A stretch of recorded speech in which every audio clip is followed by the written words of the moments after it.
po sa ating lahat. Kami nga po pala ang Group 1 at kami ang magsasadula ng salita ng ito. Ako nga po pala si Abdullah Diajehan, gaganap bilang Ako po si Hanan Tadas, gaganap bilang si Lula Isi. Ako nga pala si Emiro Suriaim, gaganap bilang technician at pasahero. Ako po si Princess Narima Kasidar, gaganap bilang ang ninuno. At ako naman si Sahanya Abdul Nasir, gaganap bilang Alberto.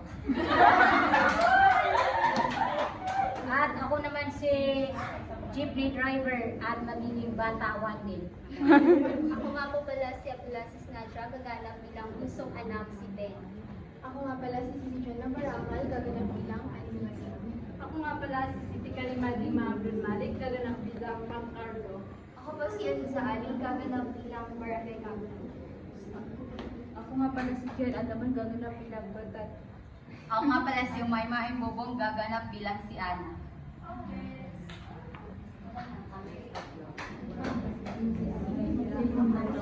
Batawan na, sige po.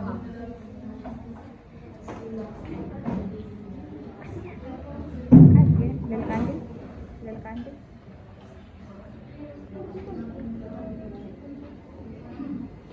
Restart na.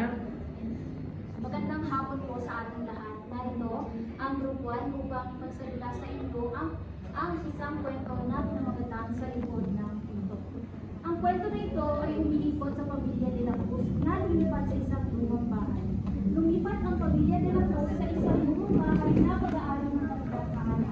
Matagal nang walang nanitirahan doon, ngunit naniniwala sila na ito na ang simula ng pagpunto ng kanilang buhay.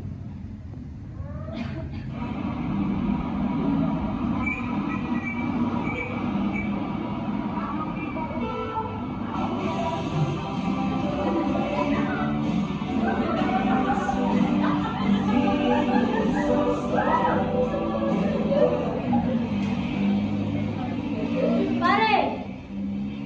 Bago kayo rito sa baryo matanong ko lang, saan pala kayo paparoon? Yan ang para sa malutong bahay ng mga De La Cruz. Hala, Diyos ko po, ano naman kayo paparoon sa bahay na iyon? Ay, kami po ay lilipat doon.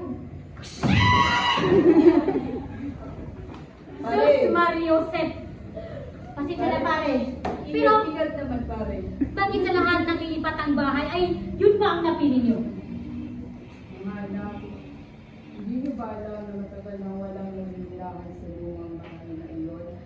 May kwento-kwento na may